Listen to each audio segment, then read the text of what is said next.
ಒಳಗ ಮನುಷ್ಯ ಇತರ ಜೀವಿಗಳಿಗಿಂತ ಭಿನ್ನವಿದಾನೆ ಅಂತ ಒಂದ್ ಕಡೆ ಹೇಳ್ತೀವಿ. ಇನ್ನೊಂದ್ ಕಡೆ ಏನಂತ ಹೇಳ್ತೀವಿ ಅಂದ್ರೆ ಎಲ್ಲ ಪ್ರಾಣಿಗಳಲ್ಲಿ ಬುದ್ಧಿವಂತ ಪ್ರಾಣಿ ಮನುಷ್ಯ. ಹಾಗಾದ್ರೆ ಈ ರೀತಿ ಕರೆಯೋದಕ್ಕೆ ಕಾರಣ ಏನಪ್ಪಾ ಅಂದ್ರೆ ನಮಗೆ ಭಾಷೆ ಅಥವಾ ಮಾತನಾಡಕ್ ಬರೋದ್ರಿಂದ. ಒಂದು ವೇಳೆ ನಮಗೂ ಪ್ರಾಣಿಗಳಿಗೂ ಮತ್ತು ಇತರ ಜೀವಿಗಳ ತರಹ ನಮಗೂ ಮಾತನಾಡಕ್ ಬರದೇ ಹೋಗಿದ್ರೆ ನಾವು ಮತ್ತು ಇತರ ಜಂತುಗಳಿಗೂ ವ್ಯತ್ಯಾಸ ಇಲ್ಲದ ಹಾಗೆ ಇರ್ತಿತ್ತು ಅಂತಕ್ಕಂಥ ವಿಚಾರ ಒಂದ್ ಕಡೆ.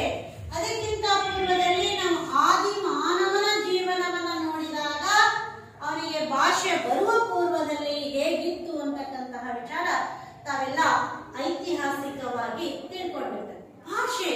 ಭಾಷೆ ಅಂದ ತಕ್ಷಣ ನಮ್ಗೆ ಮನೆಯಲ್ಲಿ ಒಂದು ರೀತಿಯಾಗಿರ್ತಕ್ಕಂತಹ ರೋಮಾಂಚನ ಉಂಟಾಗುತ್ತೆ. ಏನಪ್ಪಾ ನಮ್ಮ ಭಾಷೆ, ನಾವ್ ಯಾವ್ಯಾವ ನಮ್ಮ ಮಾತೃಭಾಷೆನೆ ನಮ್ಮ ಭಾಷೆ, ನಮ್ಮ ತಾಯಿ ಭಾಷೆ ಅಂತ ಮಾತಾಡ್ತೀವಿ. ನೋಡಿ, ನಮಗೆ ಮಾತನಾಡಕ್ ಬರ್ತಾ ಇರೋದ್ರಿಂದ ನಾವಿವತ್ತು ನಮಗ್ ಬೇಕು, ನಮ್ಗೇನ್ ಬೇಡ, ನಾವು ನಗುವಾಗ ನಗ್ತೀವಿ, ಅಳುವಾಗ ಅಳ್ತೀವಿ. ಉದಾಹರಣೆಗೆ ಇದು ಬರದೇ ಹೋಗಿದ್ರೆ ನಾವು ಹೇಗೆ ಉದಾಹರಣೆಗೆ ಮನೆಯಲ್ಲಿ ನೀವ್ ಯಾವ್ದೋ ಒಂದು ಕಾರ್ಯಕ್ರಮಕ್ಕೆ ಹೋಗ್ಬೇಕಾಗೈತಿ. ಕಾರ್ಯಕ್ರಮಕ್ಕೆ ಹೋಗ್ಬೇಕಾದಾಗ ಏನ್ ಮಾಡ್ತೀರಿ, ಮನೆಯಲ್ಲಿ ಇರ್ತಕ್ಕಂತಹ ದನ ಕರುಗಳಿಗೆ, ನಾಯಿ, ಬೆಕ್ಕು ಎಲ್ಲ ಇವಕ್ಕೆ ಏನ್ ಮಾಡ್ತೀರಿ, ಪ್ರಾಣಿಗಳಿಗೆ, ದನ ಕರುಗಳಿಗೆ ನೀರನ್ನ ಇಟ್ಟು ಆಹಾರವನ್ನ ಹಾಕಿ ನೀರು ಕುಡಿಸಿ ಹೋಗ್ತೀವಿ. ಅಕ್ಕಪಕ್ಕದ ಮನೆಗಳಲ್ಲಿ ಕೂಡ ಹೇಳ್ತೀವಿ. ಅದೇ ರೀತಿಯಾಗಿ ನಾಯಿಗೂ ಕೂಡ ಕಟ್ಟಿಬಿಟ್ಟು ಅದಕ್ಕೂ ಆಹಾರ ಹಾಕಿ ನೀರು ಕುಡಿಸಿ ಹೋಗ್ತೇವೆ. ಒಂದ್ ವೇಳೆ ನಮ್ಗೆ ಭಾಷೆ ಬರದೆ ಹೋಗಿದ್ರೆ ನಾವು ಈ ಪ್ರಪಂಚ ಎಲ್ಲ ಏನಾಗ್ತಿತ್ತಪ್ಪ ಅಂದ್ರೆ ನಾವಿವತ್ತೇನು ಪ್ರಪಂಚವನ್ನ ನಮ್ಮ ಕೈಯಲ್ಲಿ ಇಟ್ಕೊಂಡಿದ್ದೇವಲ್ಲ, ಯಾವುದರ ಮೂಲಕ, ಒಂದು ಫೋನಿನ ಮೂಲಕ, ಮಾಧ್ಯಮಗಳ ಇವತ್ತು ಇಟ್ಕೊಂಡಿದ್ದೇವಲ್ಲ, ಅದೆಲ್ಲ ಇಟ್ಕೊಳ್ಳಕ್ ಸಾಧ್ಯವಾಗ್ತಿರ್ಲಿಲ್ಲ. ಭಾಷೆ ಬಂದಿರೋದ್ರಿಂದ ತಾಂತ್ರಿಕವಾಗಿ, ಬೌದ್ಧಿಕವಾಗಿ ನಾವಿವತ್ತೇನು ಎಲ್ಲ ಕಾರ್ಯಕ್ಷೇತ್ರಗಳಲ್ಲಿ ಮುಂದುವರಿಯೋದಕ್ಕೆ ಕಾರಣ ಏನಪ್ಪ, ಭಾಷೆ. ಹಾಗಾದ್ರೆ ನಮ್ಮ ಭಾಷೆ ಎಷ್ಟು ಹೆಮ್ಮೆ ಅನ್ಸುತ್ತಲ್ವಾ, ನಮ್ಮ ಭಾಷೆ, ನಮ್ಮ ಮಾತೃಭಾಷೆ. ನೋಡಿ, ನಮಗೆ ಇತರ ಭಾಷೆಗಳ ಜ್ಞಾನ ಬೇಡ ಅಂತ ಹೇಳ್ತಾ ಇಲ್ಲ, ಎಲ್ಲ ಭಾಷೆಗಳ ಜ್ಞಾನ ನಮ್ಗೆ ಗೊತ್ತಿರಬೇಕು. ಆದ್ರೆ ಪ್ರತಿಯೊಬ್ಬರಿಗೂ ಕೂಡ ತನ್ನ ತಾಯಿ ಭಾಷೆ ಅಥವಾ ಮಾತೃಭಾಷೆಯ ಬಗ್ಗೆ ಹೆಮ್ಮೆ ಇದೆ. ನಾನು ಮೊದಲು ನೀವೇನಾದ್ರೂ ಕೂಡ ಕನ್ನಡದಲ್ಲಿ ಮಾತಾಡಿದ್ರೆ ನಮ್ಮನ್ನ ಜನ ಕಡಿಮೆ ದೃಷ್ಟಿಕೋನದಿಂದ ನೋಡ್ಕೊಂತಾರೆ ಅಂತಕ್ಕಂಥ ಭಾವನೆಯನ್ನ ಹೊರಗಿಸಿ.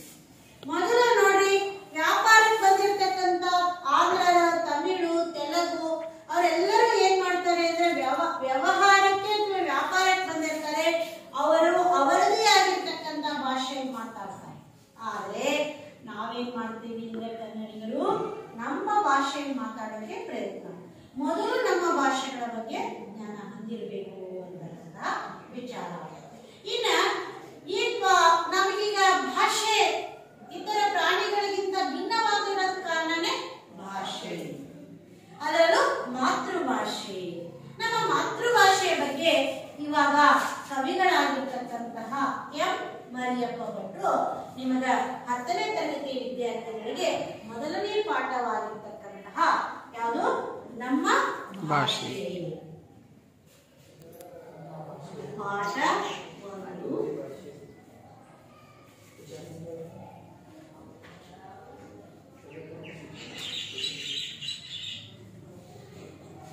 ನಮ್ಮ ಭಾಷೆ.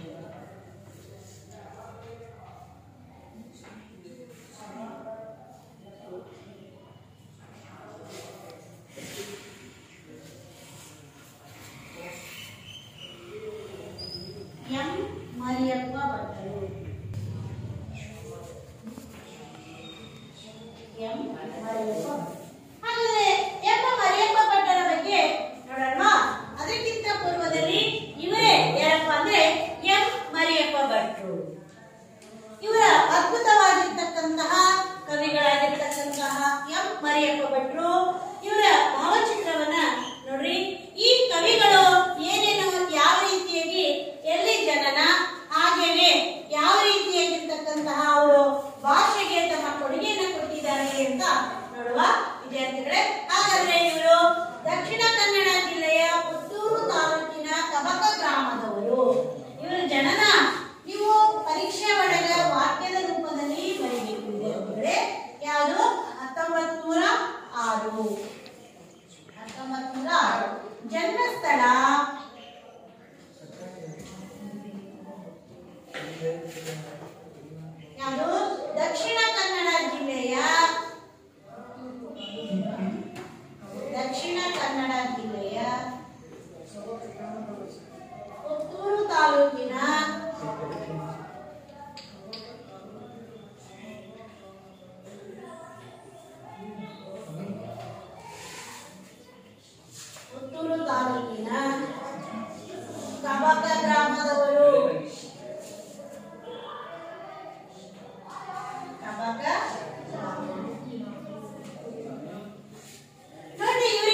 ಮಂಗರಾಜನ ನಿಘಂಟು, ಜಾತಕ ತೀರ್ಕಂ, ಛಂದಸ್ಸಾರ ಮೊದಲಾದ ಕೃತಿಗಳನ್ನ ರಚನೆ ಮಾಡಿದ್ದಾರೆ.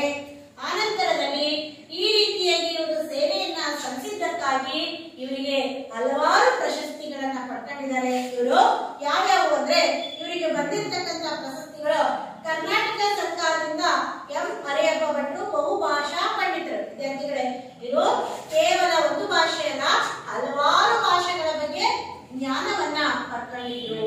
ಇನ್ನ ಇವರಿಗೆ ಕರ್ನಾಟಕ ಸರ್ಕಾರದ ಒಂದು ಪುರಸ್ಕಾರ, ಸಾಹಿತ್ಯ ಅಕಾಡೆಮಿ ಪ್ರಶಸ್ತಿ ಕೂಡ ಇವರಿಗೆ ಲಭಿಸಿದೆ. ಇನ್ನ ಇವರು ಬರೆದಿರ್ತಕ್ಕಂತಹ ಒಂದು ಕೃತಿ ಯಾವ್ದಪ್ಪ ಅಂದ್ರೆ ನಮ್ಮ ಭಾಷೆ ಅಂತಕ್ಕಂತಹ ಪಾಠವನ್ನ ಆಯ್ಕೆ ಮಾಡಿಕೊಂಡಿರ್ತಕ್ಕಂತಹ ಹಲವಾರು ಕೃತಿಯನ್ನ ರಚನೆ ಮಾಡಿದರೆ. ಯಾವುದು? ಕನ್ನಡ ಸಂಸ್ಕೃತಿ. ಕನ್ನಡ ಸಂಸ್ಕೃತಿ. ಈ ಕನ್ನಡ ಸಂಸ್ಕೃತಿ ಅಂತಕ್ಕಂಥದ್ದು ಪ್ರಬಂಧ ಸಾಹಿತ್ಯ. ಇವ್ರು ಬಂದಿರ್ತಕ್ಕಂಥ ಪಾಠ ಏನಿದೆಯಲ್ಲ ಪ್ರಬಂಧ ಒಂದು ಸಂಕಲನ. ಇದೊಂದು ಪ್ರಬಂಧ ಸಂಕಲನ. ನಾವಿವಾಗ ಏನಪ್ಪ ಯಾವ ರೀತಿ ಪ್ರಬಂಧ ಅಂತಕ್ಕಂಥದ್ದು ಏನು ಇವ್ರೇನು ಎಂ ಮರಿಯಪ್ಪ ಭಟ್ರು ಬರೆದಿರ್ತಕ್ಕಂತಹ ಕನ್ನಡ ಸಂಸ್ಕೃತಿ ಅಂತಕ್ಕಂತಹ ಒಂದು ಕೃತಿ ಇದೆಯಲ್ಲ, ನಮ್ಮ ಕನ್ನಡ ಸಾಹಿತ್ಯದ ಪ್ರಬಂಧ ಸಾಹಿತ್ಯಕ್ಕೆ ಸೇರಿದೆ. ಇವೆಲ್ಲ ವಾರ್ಷಿಕ ಪರೀಕ್ಷೆಯಲ್ಲಿ 5 ಅಂಕದ ಪ್ರಶ್ನೆ ಬರುತ್ತೆ. ಯಾವುದು? ಪ್ರಬಂಧಕ್ಕೆ ಸಂಬಂಧಿಸಿದಂತೆ ಒಂದು ಪ್ರಬಂಧಕ್ಕೆ ಸಿದ್ಧರಾಗಿದ್ರೆ 5 ಅಂಕದ ಪ್ರಶ್ನೆ ನಿಮಗೆ ಬರುತ್ತೆ. ಹಾಗಾದ್ರೆ ಪ್ರಬಂಧ ಅಂದ್ರೆ ಏನಪ್ಪಾ ಅಂದ್ರೆ ಆಗ ಯಾವುದಾದರೂ ಸೂಕ್ತವಾದ ವಿಷಯವನ್ನ ಆರಿಸಿಕೊಂಡು ಅದಕ್ಕೆ ಸಂಬಂಧಿಸಿದಂತೆ 10 ವಾಕ್ಯದ ಒಂದು ಸಮೂಹವನ್ನ ಅಥವಾ ವೃಂದಗಳನ್ನ ರಚನೆ ಮಾಡಿ ಬರೀತಕ್ಕಂಥದ್ದು. ಇದೊಂದು ಬರಹ ಏನಾಗಿರ್ತೈತಿ ಅಂದ್ರೆ ಅಖಂಡ ಕಲಾತ್ಮಕವಾಗಿರ್ತಕ್ಕಂಥದ್ದು. ಈ ರೀತಿಯಾಗಿರ್ತಕ್ಕಂಥ ಸುಂದರವಾಗಿ ರೂಪುಗೊಳ್ತಕ್ಕಂಥದ್ದಕ್ಕೆ ನಾವೇನಂತ ಕರಿತೀವಿ? ಪ್ರಬಂಧ. ಅಂದ್ರೆ ಏನಪ್ಪಾ? ಯಾವುದಾದರೂ ಸೂಕ್ತವಾದ ವಿಷಯವನ್ನ ಆಯ್ಕೆ ಮಾಡಿಕೊಂಡು ಅದಕ್ಕೆ ಸಂಬಂಧಿಸಿದ ವಿವೇಚನಾಯುಕ್ತವಾಗಿರ್ತಕ್ಕಂತಹ 10 ವಾಕ್ಯ ವೃಂದಗಳನ್ನು ಬರೆಯತಕ್ಕಂಥದ್ದು. ಇಂತಹ ಬರಹವು ಅಖಂಡವಾಗಿ ಕಲಾತ್ಮಕವಾಗಿ ಅನುಭವ ಪೂರ್ವಕವಾಗಿ ಸುಂದರವಾಗಿ ರೂಪುಗೊಳ್ತಕ್ಕಂಥದ್ದನ್ನ ನಾವೇನಂತ ಕರಿತೀವಿ? ಪ್ರಬಂಧ. ಈ ಪ್ರಬಂಧದೊಳಗ ಏನಿದೆಪ್ಪ ಅಂದ್ರೆ ಯಾವ ರೀತಿಯಾಗಿದೆ?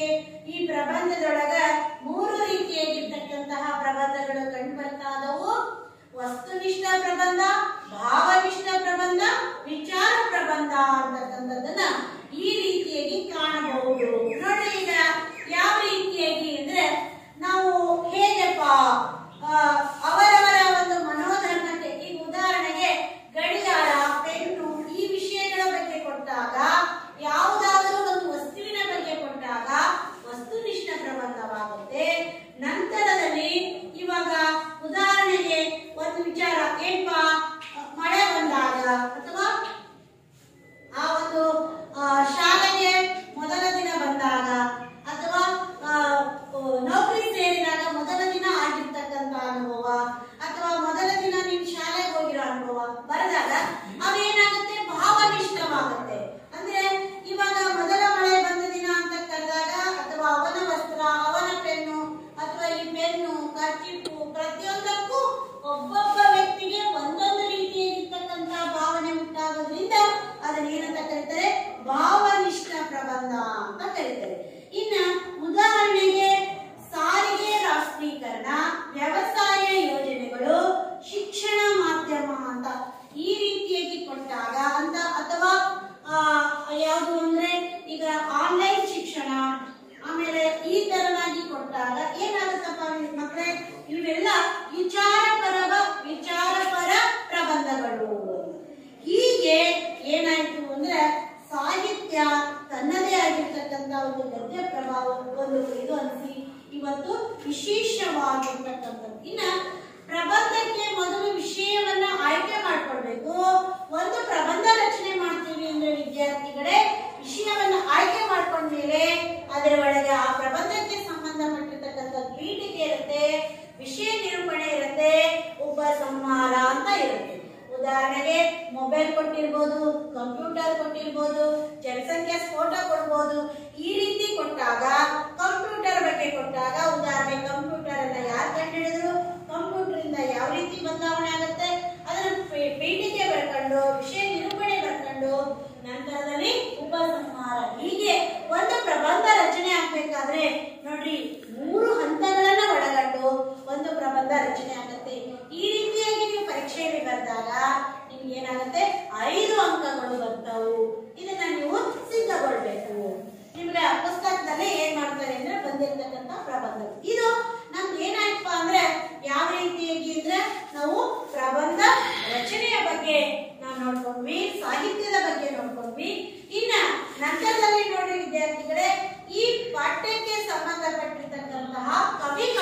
ಕನ್ನಡ ಭಾಷಾ ಬೆಳವಣಿಗೆ ಶಬ್ದ ಭಂಡಾರವನ್ನ ಯಾವ ರೀತಿಯಾಗಿ ನಾವು ಒಂದು ಕಾಳಜಿಪೂರ್ವಕವಾಗಿ ಅದನ್ನು ಹೇಗೆ ಬೆಳೆಸಬೇಕು ಅನ್ನೋದು, ಮಾತೃಭಾಷೆಯ ಒಂದು ಅಂತರದಲ್ಲಿರ್ತಕ್ಕಂಥ ಒಂದು ಆತ್ಮೀಯತೆ ಸೊಗಸು ಅದನ್ನು ಯಾವ ರೀತಿಯಾಗಿ ಬಳಸಬೇಕು ಅನ್ನೋದನ್ನ ಈ ಒಂದು ಪಾಠದಲ್ಲಿ ಮನೋಜ್ಞವಾಗಿ ಅವರೇನ್ ಮಾಡಿದರೆ ವಿಭಾಗಿಸಿದ್ದಾರೆ. ಹಾಗಾದ್ರೆ ಪ್ರಬಂಧ ಎಷ್ಟು ಹಂತಗಳನ್ನ ಒಳಗೊಂಡಿರ್ತೈತಿ? ಯಾರಂತೀರಿ? ಪ್ರಬಂಧವನ್ನ ನಾವ್ ಏನ್ ಹೇಳಿದೀನಿ, ಈ ರೀತಿಯಾಗಿ ಪ್ರಬಂಧವನ್ನ ರಚನೆ ಮಾಡ್ಬೇಕಾದ್ರೆ ಏನಿದೆಪ್ಪ ಹೇಳಿ. ಎದ್ದೇಳು ಶಶಿ, ಹೇಳ ಹೇಳು. ಪ್ರಬಂಧವನ್ನ ನಾವ್ ಏನ್ ಮಾಡ್ತೀವಿ? 3 ಹಂತಗಳಲ್ಲಿ, ಹೌದಾ ಅಲ್ವಾ? ಶಾಂತ ಹೇಳಮ್ಮ. ವಿಷಯ ನಿರೂಪಣೆ, ಮೂರನೇದು ಉಪಸಂಹಾರ. ಹಾಗಾದ್ರೆ ಏನ್ ಬರುತ್ತಪ್ಪ? ಒಂದು ಪ್ರಬಂಧವನ್ನ ರಚನೆ ಮಾಡ್ಬೇಕಾದ್ರೆ ಪೀಠಿಕೆ, ವಿಷಯ ನಿರೂಪಣೆ, ಅನಂತರದಲ್ಲಿ ಉಪಸಂಹಾರ. ಪ್ರಬಂಧವನ್ನ ಯಾವ ರೀತಿ ವಿಭಾಗ ಮಾಡ್ತೇವೆ ಪವನ? ಯಾವ್ಯಾವ ರೀತಿಯಾಗಿರ್ತಕ್ಕಂಥವು? ವ್ಯಕ್ತಿ ವಸ್ತುನಿಷ್ಠ, ಭಾವನಿಷ್ಠ, ವಿಚಾರಪರ. Very good. ಏನ್ಪಾ? ಪ್ರಯತ್ನಿಸು. ಅಂದ್ರೆ ಒಂದು ಪ್ರಬಂಧ ರಚನೆ ಮಾಡ್ತೀವಿ ಅಂದ್ರೆ ಸುಮ್ಮನೆ ಅಲ್ಲ, ಏನ್ ಮಾಡ್ಬೇಕು? ಕುತ್ಕೊಳ್ಳು. ಇನ್ನ ಎಂ ಮರಿಯಪ್ಪ ಭಟ್ರು ಬರೆದಿರ್ತಕ್ಕಂತಹ ನಮ್ಮ ಭಾಷೆ ಪಾಠವನ್ನ ಯಾವ ಕೃತಿಯಿಂದ ಆಯ್ದುಕೊಳ್ಳಲಾಗಿದೆ? ಜೀವನ ಹೇಳ್ಪ. ಪ್ರದೀಪ ಹೇಳು. ಇದು ಪ್ರಜ್ವಲ. ನಮ್ಮ ಭಾಷೆ ಪಾಠವನ್ನ ಯಾವ ಪಾಠದಿಂದ? ಒಂದು ಎಂ ಮರಿಯಪ್ಪ ಭಟ್ರು ಬರೆದಿರ್ತಕ್ಕಂಥ ಯಾವ ಕೃತಿಯಿಂದ ಆಯ್ಕೆ ಮಾಡ್ಕೊಳ್ಳಲಾಗಿದೆ? ಕನ್ನಡ ಸಂಸ್ಕೃತಿ ಅಂತಕ್ಕಂಥದ್ದು. ಈ ಕನ್ನಡ ಸಂಸ್ಕೃತಿ ಲಿಂಗಜ ಯಾವ ನಮ್ಮ ಕನ್ನಡ ಸಾಹಿತ್ಯದ ಯಾವ ಪ್ರಕಾರಕ್ಕೆ ಸೇರಿದ್ವಾ? ಹೇಳಮ್ಮ ಹೇಳಮ್ಮ, ಹಿಂದಿನ ಹೇಳ. Very good. ಪ್ರಬಂಧ ಅಂತ, ಪ್ರಬಂಧ ಸಾಹಿತ್ಯಕ್ಕೆ ಸೇರಿರ್ತಕ್ಕಂಥದ್ದು ಎಂ ಮರಿಯಪ್ಪ. ಹಾಗಾದ್ರೆ ಈ ಇದರೊಳಗೆ ಬರ್ತಕ್ಕಂಥ ಟಿಪ್ಪಣಿ ಏನೈತಪ್ಪ? ರಾಜ್ಯಕಾರಣ. ಬ್ರಿಟಿಷರ ಆಳ್ವಿಕೆಯ ಸಂದರ್ಭದಲ್ಲಿ ರಾಜ್ಯದ ಒಂದು ಆಡಳಿತವನ್ನು ನೋಡ್ಕೊಳ್ತಕ್ಕಂಥ ವ್ಯಕ್ತಿ, ಅಧಿಕಾರ ವರ್ಗದವರು, ವೈಸರಾಯ, ಕಲೆಕ್ಟರ್ ಮುಂತಾದ ಪ್ರಾಂತಾಧಿಕಾರಿಗಳನ್ನ ರಾಜ್ಯಕಾರಣ. ಕಣ್ಣೆಂಟೆಲು ಅಂತಕ್ಕಂಥದ್ದು ಕನ್ನಡ ಭಾಷೆಯ ನುಡಿಗಟ್ಟಿಗೆ ಸೇರಿದೆ. ಕಣ್ಣಿನಿಂದ ಬರ್ತಕ್ಕಂಥ ಇದರ ಅರ್ಥ ಕಲ್ಮಶ, ಪಿಸುರು, ಒಂದು ಕೆಟ್ಟ ಕಣ್ಣಿನ ನೋಟದಿಂದ ಆಗ್ತಕ್ಕಂತಹ ಒಂದು ಕೆಡಕು, ಈ ರೀತಿಯಾಗಿ ಇರ್ತಕ್ಕಂಥದ್ದು. ಇನ್ನ ವಿದ್ಯಾರ್ಥಿಗಳೇ, ಎಲ್ಲರೂ ಕೂಡ ಪುಸ್ತಕವನ್ನ ತೆರೆಯಿರಿ. ಏನ್ ಬರುತ್ತೆ ಪಾಠವನ್ನ ಓದೋಣ, ಮಾದರಿ ವಾಚನವನ್ನ ಮಾಡೋಣ. ನೋಡಿ, ಪಾಠ 1 ನಮ್ಮ ಭಾಷೆ. ಪ್ರವೇಶ. ಕವಿ ಎಂ ಮರಿಯಪ್ಪ ಭಟ್ರು. ಭಾಷೆಯ ಸಂವಹನ ಮಾಧ್ಯಮ. ಅದು ಮಾತು ಮತ್ತು ಬರೆಹ ರೂಪದಲ್ಲಿ ಅಭಿವ್ಯಕ್ತಗೊಳ್ಳುತ್ತದೆ. ಅದನ್ನು ಶ್ರವಣ ಚಾಕ್ಷುಷ ಎಂದು ಪರಿಗಣಿಸಿದೆ. ಮಾತಿನ ಸಾಂಕೇತಿಕ ರೂಪವೇ ಬರೆಹ. ಭಾಷೆಗೆ ರೂಪ, ಆಕಾರ, ಭೌತಿಕ ಅಥವಾ ರಾಚನಿಕ ಗುಣಗಳೇನು ಇಲ್ಲ.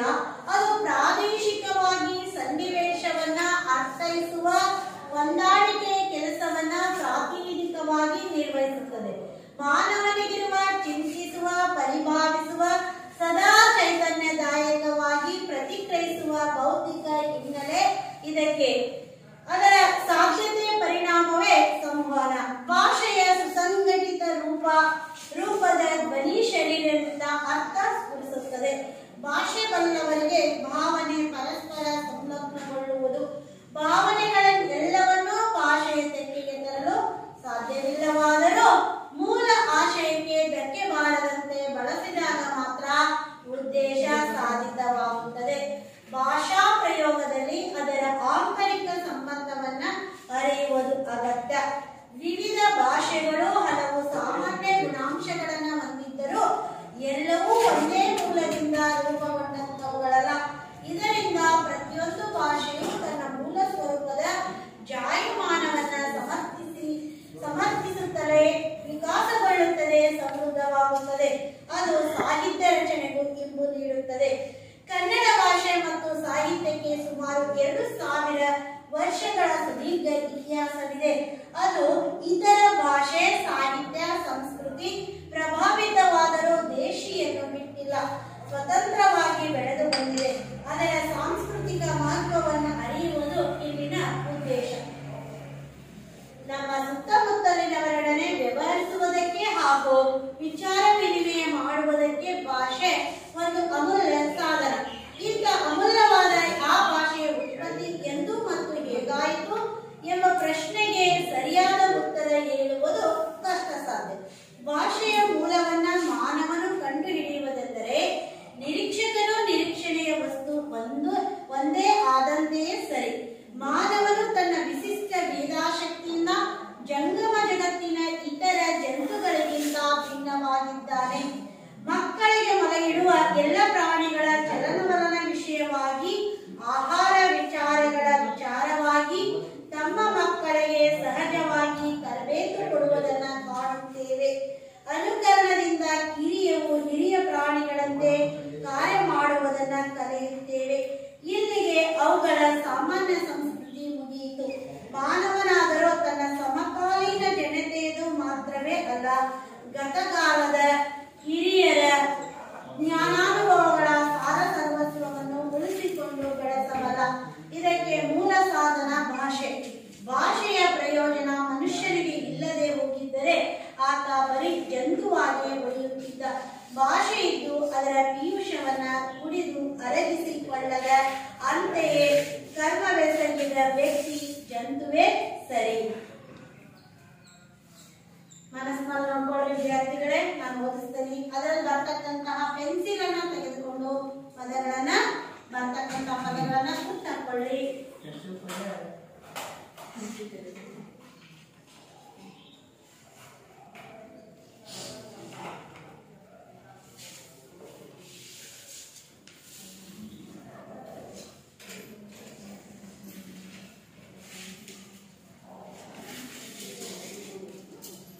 ಪೆನ್ಸಿಲ್ ಅದರಲ್ಲಿ ಗುರ್ತಾಕೊಳ್ಳ್ರಿ. ಗುರ್ತಾಕಿದ ಮೇಲೆ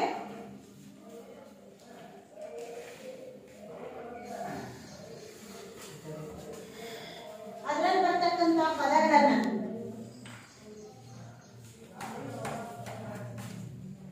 ನೀವು ಕವಿ ಪಠ್ಯ ಬರ್ಕೊಂಡಾದ್ಮೇಲೆ, ಪಠ್ಯಾಧಾರ ಟಿಪ್ಪಣಿ ಬರ್ಕೊಂಡಾದ್ಮೇಲೆ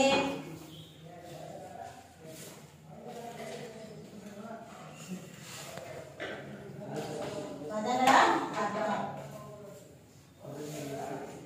ಅಮೂಲ್ಯ ಅಂದ್ರೆ ಬೆಲೆ ಕಟ್ಟಲಾಗದ.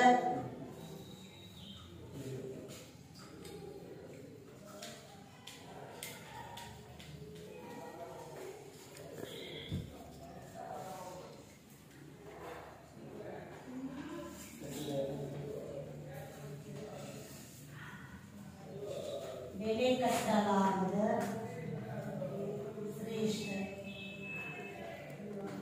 ಶ್ರೇಷ್ಠ. ನಂತರದಲ್ಲಿ ನಿರೀಕ್ಷಣೆ, ಸೂಕ್ಷ್ಮವಾದ ಅವಲೋಕನ.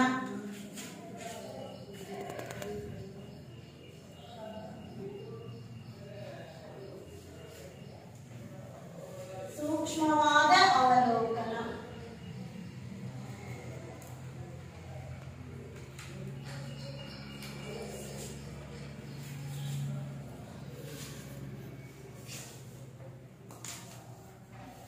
ಸೂಕ್ಷ್ಮವಾದ ಅವಲೋಕನ ನೋಡ್ರಿ, ಬರ್ಕೊಳ್ರಿ.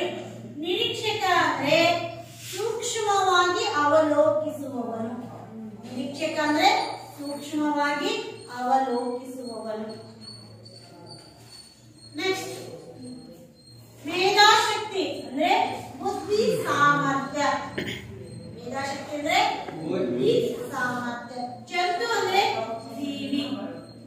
ಗತಕಾಲ ಅಂದ್ರೆ ಪ್ರಾಚೀನ ಕಾಲ. ಪೀಯೂಷ ಅಂದ್ರೆ ಅಮೃತ.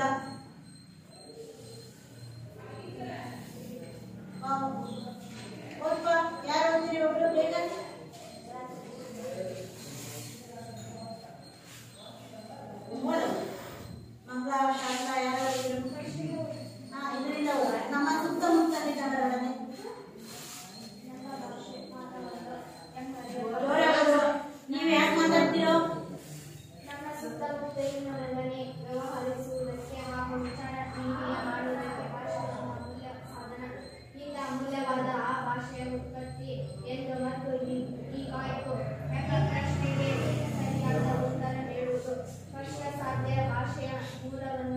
ಮಾನವನ ಕಂಡು ಹಿಡಿಯುವುದೆಂದರೆ ನಿರೀಕ್ಷಕನು ನಿರೀಕ್ಷಣೆಯ ವಸ್ತು ಒಂದೇ ಆದಂತೆಯೇ ಸರಿ.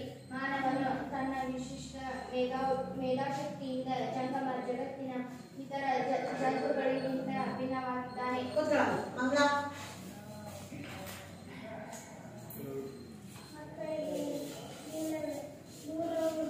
ಮೊಳೆ ಇಡುವ ಎಲ್ಲ ಪ್ರಾಣಿಗಳು ಚಲನವಲನಗಳ ವಿಷಯವಾಗಿ ಆಹಾರ ವಿಚಾರವಾಗಿ ತಮ್ಮ ಮಕ್ಕಳಿಗೆ ಸಹಜವಾಗಿ ತರಬೇತು ಕೊಡುವುದನ್ನು ಕಾಣುತ್ತೇವೆ. ಅನುಕರಣದಿಂದ ಕಿರಿಯ ಪ್ರಾಣಿಗಳಿಗಿಂತೆ ಕಾರ್ಯ ಮಾಡುವುದನ್ನು ಕಲಿಯುತ್ತವೆ. ಇಲ್ಲಿಗೆ ಅವುಗಳ ಸಾಮಾನ್ಯ ಸಂಸ್ಕೃತಿ ಮುಗಿಯಿತು. ಮಾನವನಾದರೂ ತನ್ನ ಸಮಕಾಲೀನ ಜನತೆಯದು ಮಾತ್ರವಲ್ಲ, ಗತಕಾಲದ ಹಿರಿಯರ ಜ್ಞಾನಾನುಭವಗಳ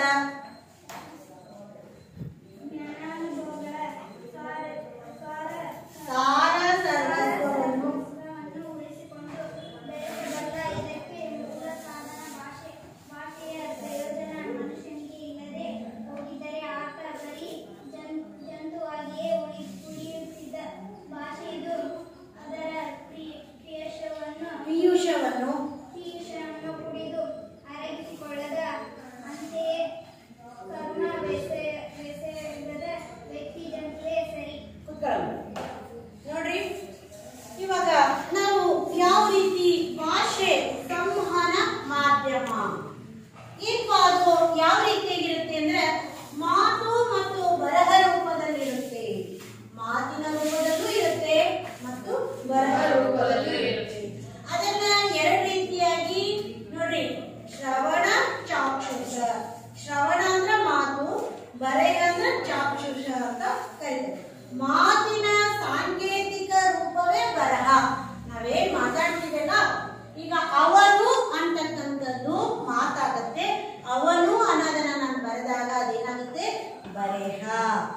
ಭಾಷೆಗೆ ನೋಡ್ರಿ, ಈ ಭಾಷೆಗೆ ನೋಡ್ರಿ, ಈಗ ಒಂದು ಆನೆ, ಒಂದು ಹಸು, ಒಬ್ಬ ಮನುಷ್ಯ ಅಂದ ತಕ್ಷಣನೇ ಅದಕ್ಕೊಂದು ರೂಪ, ಆಕಾರ, ಭೌತಿಕ ಅಥವಾ ಪ್ರಾಚಲಿಕ ಗುಣಗಳೆಲ್ಲ ಇರ್ತವೆ. ಆದ್ರೆ ಈ ಭಾಷೆಗೆ ಆ ತರನಾಗಿರ್ತಕ್ಕಂತಹ ಹೀಗೆ ಇರಬೇಕು ಅಂತಕ್ಕಂತಹ ಏನಿಲ್ಲಪ್ಪ ಅಂದ್ರೆ ಇದು ಒಂದೇ ಆಗಿರ್ತಕ್ಕಂಥ ರೂಪ, ಆಮೇಲೆ ಆಕಾರ ಯಾವ್ದಿಲ್ಲ. ಅದು ಏನಾಗುತ್ತಪ್ಪ ಭಾಷೆ ಅಂದ್ರೆ, ಉದಾಹರಣೆಗೆ ನಾವು ಭೌಗೋಳಿಕವಾಗಿ ನೋಡ್ತೀವಿ, 3 ರಿಂದ 5 ಕಿಲೋಮೀಟರ್ ಅಂತರದಲ್ಲಿ ಹವಾಗುಣ ಭಾಷೆಯಲ್ಲಿ ಕೂಡ ಬದಲಾವಣೆ ಆಗುತ್ತೆ.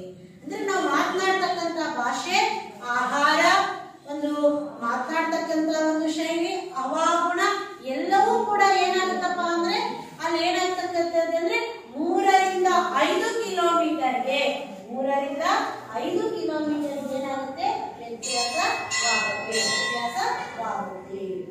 ಆದ್ರಿಂದ ಅದು ಏನು ಯಾವ ರೀತಿಯಾಗಿ ಭಾಷೆ ಏನಪ್ಪ ಅಂದ್ರೆ ಆಯಾ ಪ್ರದೇಶಕ್ಕೆ ಅನುಗುಣವಾಗಿ ಅದನ್ನ ಏನ್ ಮಾಡ್ಬೇಕು ಅಂದ್ರೆ ಅರ್ಥ ಮಾಡಿಸ್ತಕ್ಕಂಥದ್ದು ಹೊಂದಾಣಿಕೆ ಕೆಲಸ ಮಾಡುತ್ತೆ. ನಾವು ಯಾವ ಊರಿಗೆ ಬಂದಿರ್ತೇವೋ ಆ ಊರಿಗೆ ತಕ್ಕಂತಾನೆ ಅಲ್ಲಿಯ ಭಾಷೆಗೆ ಅನುಗುಣವಾಗಿನೇ ನಾವು ಮಾತಾಡಬೇಕು. ನಾನು ಗ್ರಾಂಥಿಕ ಭಾಷೆ ಮಾತಾಡ್ತೀನಿ ಅಥವಾ ಅದನ್ನ ಏನ್ ಮಾಡ್ತೀನಿ ಅಂದ್ರೆ ಬದಲು ಮಾಡ್ತೀನಿ ಅಂದ್ರೆ ಅರ್ಥ ಆಗಲ್ಲ. ಇಲ್ಲಿ ಯಾವ ರೀತಿಯಾಗಿ ಆ ಭಾಷೆಯನ್ನ ಮಾತಾಡ್ತಾರೋ ಅದೇ ತರನಾಗಿ ಮಾತಾಡ್ತಕ್ಕಂಥದ್ದು ಅದು ಒಂದು ಪ್ರತಿನಿಧಿಯಾಗಿ ನಮ್ ಕೆಲಸ ಮಾಡುತ್ತೆ. ನಾನೇನಾದ್ರೂ ಯಾವ ರೀತಿಯಾಗಿ ಕೇಳಕ್ ಹೋದಾಗ ಅಲ್ಲಿ ಅವ್ರಿಗೆ ಅರ್ಥ ಆಗಲ್ಲ. ಈಗ ಶಿವಮೊಗ್ಗ, ದಾವಣಗೆರೆ ಅಥವಾ ಬೀದರ್, ಗುಲ್ಬರ್ಗ ಆ ಕಡೆ ಹೋದಂತೆಲ್ಲ ಭಾಷೆ ಬೇರೆ, ಈ ಕಡೆ ಬಂದಂತೆಲ್ಲ ಮತ್ತೆ ಭಾಷೆಯಲ್ಲಿ ಅದು ಏನಾಗುತ್ತೆ, ಅದಕ್ಕೆ ಏನ್ ಹೇಳಿದ್ನಪ್ಪ, ಅದು ಯಾವ ರೀತಿಯಾಗಿ ಅದು ನಮ್ಗೆ ಏನ್ ಮಾಡುತ್ತೆ ಅಂದ್ರೆ ನಮ್ಗೆ ಪ್ರತಿನಿಧಿಯಾಗಿ ಕಾರ್ಯವನ್ನ ನಿರ್ವಹಿಸ್ತೀವಿ.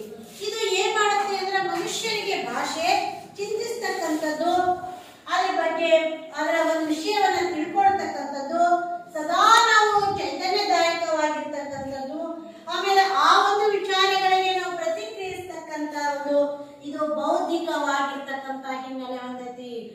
ಒಂದು ವೇಳೆ ಭಾಷೆ ನಮಗೆ ಮನುಷ್ಯನಿಗೆ ಚಿಂತನೆ ಮಾಡ್ತಕ್ಕಂಥದ್ದು ಕೊಟ್ಟು ಅದರ ಬಗ್ಗೆ ವಿಚಾರವನ್ನ ತಿಳ್ಕೊಳ್ಳೋದು ಕೊಟ್ಟು ಆಮೇಲೆ ನಾವು ಸದಾ ಚೈತನ್ಯದಾಯಕವಾಗಿರುವ ರೀತಿಯೊಳಗೆ ಕೊಟ್ಟು ಅದರ ಪರಿಣಾಮವಾಗಿನೇ ಇವತ್ತು ಅದೇನಾಯ್ತು ಸಂವಹನ. ನಮ್ಗಿವತ್ತು ಸಂಪರ್ಕ ಬೆಳೆಸೋದಕ್ಕೆ ನಾನು ನಿಮ್ ಜೊತೆಗೆ ನೀವು ನಮ್ಮ ಜೊತೆಗೆ ಅಥವಾ ಯಾವುದೇ ಒಂದು ವಿಚಾರವನ್ನ ವಿನಿಮಯ ಮಾಡ್ಕೊಳ್ಳೋದಕ್ಕೆ ಅಥವಾ ಹೇಳ್ಕೊಳ್ಳೋದಕ್ಕೆ ವ್ಯವಹಾರ ಮಾಡೋದಕ್ಕೆ ಎಲ್ಲದಕ್ಕೂ ಕೂಡ ಕಾರಣವಾಯಿತು. ಭಾಷೆಯ ಸಂಘಟಿತ ರೂಪದ ಧ್ವನಿ ಶರೀರದಿಂದ ಅರ್ಥವನ್ನ ಹೇಳುತ್ತೆ. ಬರೀ ಅನ್ನಂಗಿಲ್ಲ. ಇನ್ನೊಂದು ಭಾಷೆ ಏನಾಗ್ಬಿಡುತ್ತೆ ಅಂದ್ರೆ ತನ್ನದೇ ಆಗಿರ್ತಕ್ಕಂಥದ್ದು. ಇನ್ನ ಯಾರಿಗೆ ಈ ಭಾಷೆ, ಉದಾಹರಣೆಗೆ ಕನ್ನಡ ಭಾಷೆ ಬಲ್ಲವರ ಹತ್ರ ಅಥವಾ ತಿಳಿದವರ ಹತ್ರ ನಾವು ಕನ್ನಡ ಭಾಷೆ ಮಾತನಾಡಿದಾಗ ನಮ್ಮ ವಿಚಾರ ವಿನಿಮಯಕ್ಕೆ ಪರಸ್ಪರ ಅರ್ಥ ಆಗೋದಕ್ಕೆ, ಹೊಂದಾಣಿಕೆ ಆಗೋದಕ್ಕೆ, ಸಂಲಗ್ನಗೊಳ್ಳೋದಕ್ಕೆ ಕಾರಣವಾಗುತ್ತೆ. ನಾನು ಉರ್ದುವರರ ಹತ್ರ ಹೋಗಿ ಕನ್ನಡ ಮಾತಾಡಿದ್ರೆ ಅಥವಾ ಇಂಗ್ಲಿಷ್ ಮಾತನಾಡಿದ್ರೆ, ಕನ್ನಡ ಇಂಗ್ಲಿಷ್ ಮಾತ್ರ ಬರೋರ ಹತ್ರ ಅಥವಾ ಹಿಂದಿ ಮಾತನಾಡೋರ ಹತ್ರ ಅಥವಾ ಸಂಸ್ಕೃತ ಮಾತನಾಡೋರ ಹತ್ರ ಹೋಗಿ ನಾನು ಕನ್ನಡ ಭಾಷೆ ಮಾತನಾಡಿದಾಗ ಅಂದ್ರೆ ಅವಾಗದು ಅರ್ಥ ಆಗಲ್ಲ. ಭಾಷೆ ಏನಾಗಿರ್ಬೇಕು, ನಾನು ಮಾತನಾಡುವ ಭಾಷೆ ಆ ವ್ಯಕ್ತಿಗೂ ಬರ್ತಿರ್ಬೇಕು. ಅಂದಾಗ ಏನಾಗುತ್ತೆ ಅಂದ್ರೆ ಪರಸ್ಪರ ನಾವು ಮುಖಾಮುಖಿಯಾಗಿ ಮಾತನಾಡೋದಕ್ಕೆ, ಸಂಲಗ್ನಗೊಳ್ಳೋದಕ್ಕೆ ಕಾರಣವಾಗುತ್ತೆ. ಅದು ಬಿಟ್ಟು ನಾನು ಕನ್ನಡದಲ್ಲಿ ಮಾತಾಡಿದ್ರೆ ನನಗೆ ಕನ್ನಡ ಬರಲ್ಲ, ಹಿಂದಿ ಬರುತ್ತೆ, ಇಂಗ್ಲಿಷ್ ಬರುತ್ತೆ ಅಂದಾಗ ಅವಾಗ ಏನಾಗಲ್ಲ ಅದಕ್ಕೆ ಭಾಷೆ ಪರಸ್ಪರ ಸಂಲಗ್ನಗೊಳ್ಳುತ್ತೆ. ಅದು ಎಲ್ಲವನ್ನು ಕೂಡ ನಾವು ಈ ಒಂದು ಭಾವನೆ ಪೆಟ್ಟಿಗೆ ಭಾಷೆ ಒಳಗೆ ತರಕ್ಕಾಗಲ್ಲ. ಆದ್ರೆ ಮೂಲ ಆಶಯಕ್ಕೆ ಏನ್ ಮಾಡಬಾರ್ದು ಅಂದ್ರೆ ಧಕ್ಕೆ ಬರಬಾರ್ದು. ಎಲ್ಲವನ್ನೂ ಕೂಡ ಭಾಷೆ ಒಳಗನೆ ನಾವು ಹೇಳಕ್ಕಾಗಲ್ಲ. ಭಾವನೆಯಿಂದ ನಮ್ಮೆಲ್ಲ ಭಾವನೆಗಳನ್ನು ಭಾಷೆ ಒಳಗೆ ನಾವು ತರಕ್ಕಾಗಲ್ಲ. ಅದ್ರ ಮೂಲ ಅರ್ಥಕ್ಕೆ ಮಾತ್ರ ಯಾವುದೇ ರೀತಿಯಾಗಿರ್ತಕ್ಕಂತಹ ಒಂದು ಉದ್ದೇಶಕ್ಕೆ ಏನ್ ಮಾಡಬಾರ್ದು, ತೊಂದರೆ ಬರಬಾರ್ದು. ನಾವು ಭಾಷೆಯನ್ನ ಮಾತನಾಡುವ ಮೊದಲು ಅದರ ಆಂತರಿಕ ಸಂಬಂಧವನ್ನ ತಿಳಿಸ್ತಕ್ಕಂಥದ್ದು ಅದು ಬಹಳ ಮುಖ್ಯ. ಯಾವುದೇ ಒಂದು ಭಾಷೆ ಮಾತಾಡ್ತೇವೆ ಅಂದ್ರೆ ಅದರ ಆಂತರಿಕ, ಅದರ ಅರ್ಥ ಗೊತ್ತಿದ್ರೆ ನಾವು ಅದ್ರ ಒಳಗೆ ಹೋಗ್ಕೊಂಡ್ಬಿಟ್ಟು ಆ ಭಾಷೆಯನ್ನು ಮಾತಾಡಕ್ ಸಾಧ್ಯ. ಅದನ್ನ ತಿಳ್ಕೊಂಡಾಗ ಅದರ ಆ ಒಂದು ಆಂತರಿಕತೆ ನಮ್ಗೆ ಗೊತ್ತಿಲ್ಲ ಅಂದ್ರೆ ನಾವೇನೋ ಒಂದು ಹೇಳಿದಂಗಾಗುತ್ತೆ. ಅರ್ಥ ಆಯ್ತಲ್ವಾ? ಅದಕ್ಕೋಸ್ಕರ ವಿವಿಧ ಭಾಷೆಗಳ ಸಾಮಾನ್ಯ ಒಂದು ಗುಣಾಂಶ ಎಲ್ಲವೂ ಕೂಡ ಒಂದೇ ಮೂಲದಿಂದ ರೂಪುಗೊಂಡಿಲ್ಲ. ಆದ್ರಿಂದ ಇವತ್ತೇನಾಗಿದೆ ಅಂದ್ರೆ ಪ್ರತಿಯೊಂದು ಭಾಷೆಗಳು ಕೂಡ ಬೇರೆ ಬೇರೆ ಭಾಷೆಗಳಿಂದ ರಾಜರ ಆಳ್ವಿಕೆ ಕಾಲದಿಂದ ಏನಾಗಿದೆ ಅಂದ್ರೆ ತನ್ನ ಮೂಲ ರೂಪದೊಳಗ ಅಲ್ಪ ಸ್ವಲ್ಪ ಬದಲಾವಣೆಯಾಗಿ ಪೂರ್ಣ ಬದಲಾವಣೆಯಾಗಿ ಏನಾಗಿದೆ ಅಂದ್ರೆ ಬಂದಿರತಕ್ಕಂಥದ್ದು ಆಗಿದೆ. ಹಾಗಾಗಿ ಇವತ್ತು ತನ್ನ ಮೂಲ ಸ್ವರೂಪದ ಜಾಯಮಾನವನ್ನ ಸಮರ್ಥಿಸದೆ ಹೋಗ್ತಾ ಇದೆ. ಅದು ಸಾಹಿತ್ಯ ರಚನೆಗೂ ಇವತ್ತು ನೋಡ್ರಿ ಆ ರೀತಿಯಾಗಿರೋದ್ರಿಂದ ನಮ್ಮ ಸಾಹಿತ್ಯ ಇವತ್ತು ನಮ್ಮ ಕವಿಗಳು ಎಷ್ಟು ಇವತ್ತು ನೋಡ್ರಿ ಕನ್ನಡ ಭಾಷೆ, ಕನ್ನಡಕ್ಕೆ ಹೋರಾಡು ಕಂದ, ಕನ್ನಡಕ್ಕೆ ಹೋರಾಡು.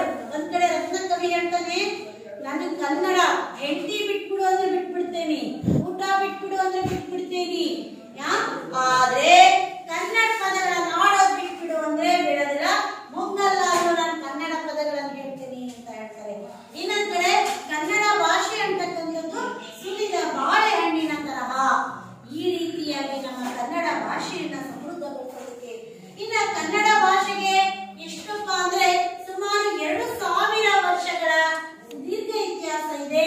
ಅದು ಇತರ ಭಾಷೆ, ಸಂಸ್ಕೃತಿಯಿಂದ, ಭಾಷೆಗಳಿಂದ, ಸಾಹಿತ್ಯದಿಂದ ನಮ್ಮ ಕನ್ನಡ ಭಾಷೆ ಪ್ರಭಾವಿತವಾದರೂ ಕೂಡ ತನ್ನದೇ ಆಗಿರ್ತಕ್ಕಂಥ ದೇಶಿಯನ್ನ ಬಿಟ್ಟಿಲ್ಲ, ಸ್ವತಂತ್ರವಾಗಿ ಬೆಳೆದು ಬಂದಿದೆ.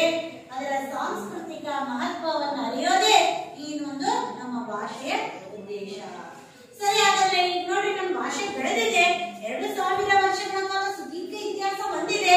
ಆದ್ರೆ ಏನ್ ಮಾಡಿಲ್ಲಪ್ಪ ಅಂದ್ರೆ ಆ ಭಾಷೆ ತಾನು ಬೆಳೆಯುವಾಗ ಇತರ ಭಾಷೆಗಳಿಂದಲೂ ಪಡ್ಕೊಂಡಿದೆ, ಸಾಹಿತ್ಯದಿಂದಲೂ ಪಡ್ಕೊಂಡಿದೆ, ಆ ನಂತರದಿಂದ ಅದು ಸಂಸ್ಕೃತಿ, ಇತರ ಸಂಸ್ಕೃತಿಯಿಂದಲೂ ಕೂಡ ಪಡ್ಕೊಂಡಿದೆ. ಆದ್ರೆ ತನ್ನ ಮೂಲತಃ ಬಿಟ್ಟಿಲ್ಲ.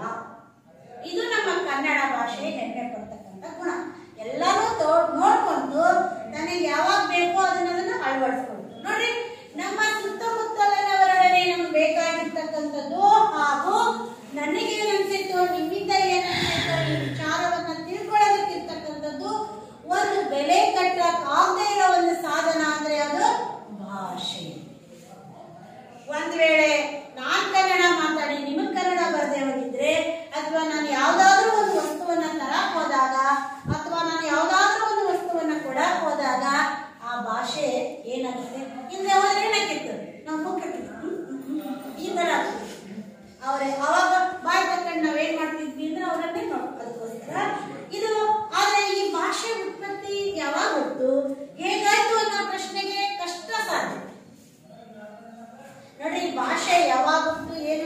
ಹೇಳಕ್ ಹೋದ್ರೆ ತುಂಬಾ ಕಷ್ಟ ಆಗುತ್ತೆ. ಹೇಗಾಗುತ್ತೆ ಅಂದ್ರೆ ಭಾಷೆಯ ಮೂಲವನ್ನ ಮನುಷ್ಯ ಕಂಡುಹಿಡಿಯೋದಂದ್ರೆ ಈಗ ಹೆಂಗತಿ ನಿರೀಕ್ಷಕನು ನಿರೀಕ್ಷಣೆ ಮಾಡೋ ವಸ್ತು ಒಂದೇ ಆದಂತೆ. ಹೆಂಗಪ್ಪ ಅಂದ್ರೆ ಉದಾಹರಣೆಗೆ ನೀನೇ ಪರೀಕ್ಷೆ ಬರೀಬೇಕು, ನೀನೇ ಪ್ರಶ್ನೆ ಪತ್ರಿಕೆ ತಯಾರು ಮಾಡ್ಬೋದು, ನಿನಗೆ ಬೇಕಾಗಿರ್ತಕ್ಕಂತ ಒಂದು ಎಷ್ಟು ಖುಷಿ ಆಗುತ್ತಲ್ವಾ. ಆದ್ರೆ ಈಗ ನೀನೇನ್ ಮಾಡೋದು ಅಂದ್ರೆ ಇಲ್ಲಿ ಏನಾಗುತ್ತೆ, ಈಗ ಹೆಂಗಾಗುತ್ತೆ ಆ ತರನಾಗಿ ನೀನೇ ನಿರೀಕ್ಷಕನು ನೀನೇ, ನಿರೀಕ್ಷಣೆ ವಸ್ತುನು ನೀನೆ. ಪರೀಕ್ಷೆ ಯಾರಿಗಾಗಬೇಕು? ನನಗಾಗಬೇಕು.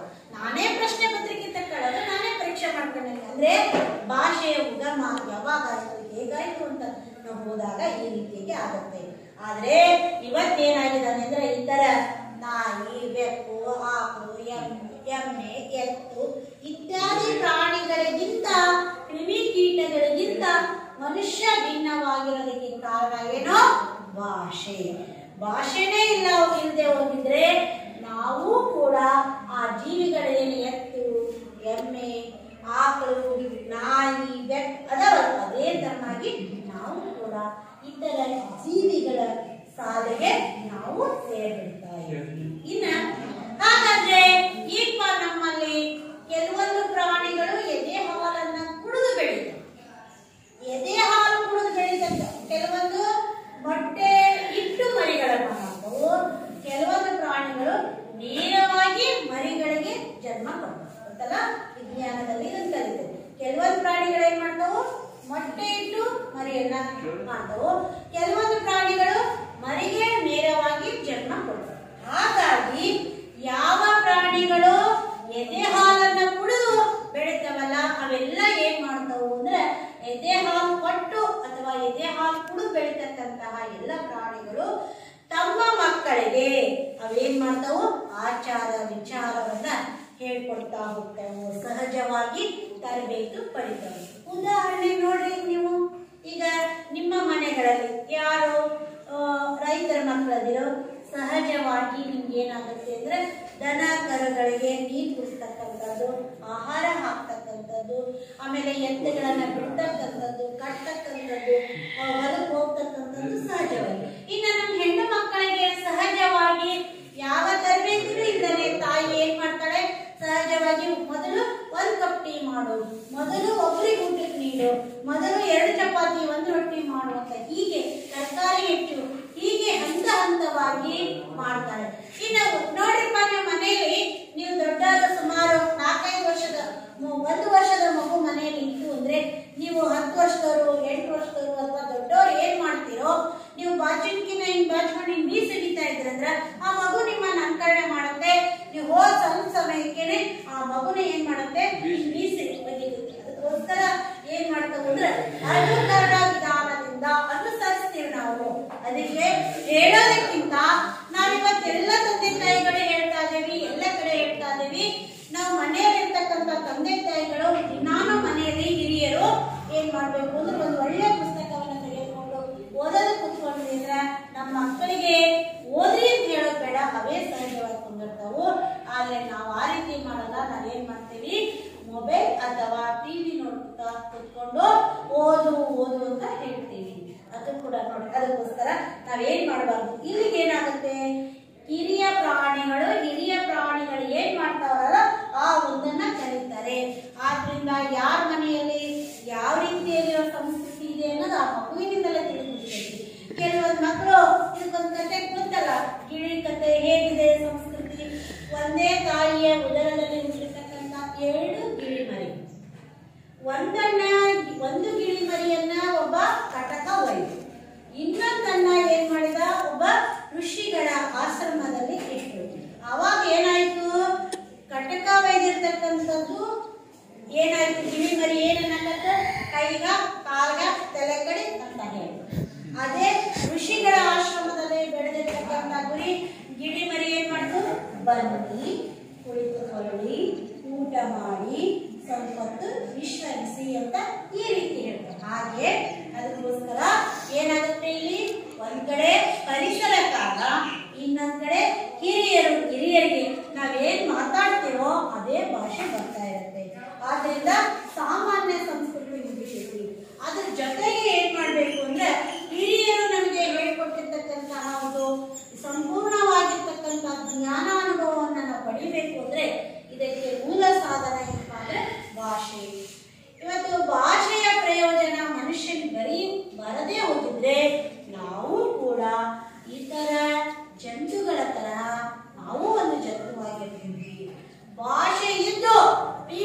ಪಿಯುಷ ಅಂದ್ರೇನು ಅಮೃತ ಇದ್ದಂಗೆ.